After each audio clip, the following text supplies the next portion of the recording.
This is the last time President Joe Biden will address a major international forum, the hundreds of leaders who gather each year for the United Nations General Assembly.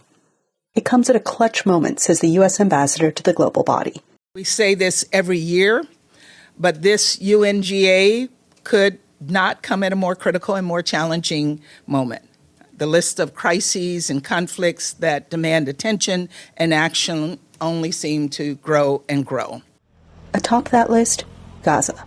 Here, the U.S. position is not in line with the rest of the Assembly, which last week overwhelmingly passed a resolution demanding that Israel end its occupation of Palestinian territory within the next 12 months. The United States was among the 14 no votes, which Thomas Greenfield said was in line with Washington's opposition to unilateral measures that undermine the prospect of a two-state solution. Analysts expect Biden to discuss his support of Israel and his support of Ukraine in this year's address. They spotlight those two conflicts as major challenges as he ends his presidency.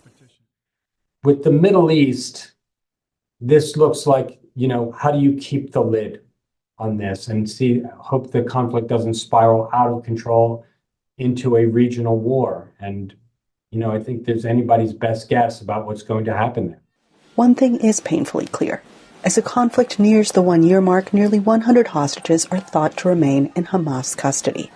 The White House says bringing them home is their top priority and the key pillar of a deal to halt the fighting between Israel and the militant group. Kessler said many leaders will give Biden a warm welcome during his valedictory speech, as he has used his term to rebuild alliances and reestablish global norms. There is a lot of affection for him out there in most nations. Of course, there's a few where there is not.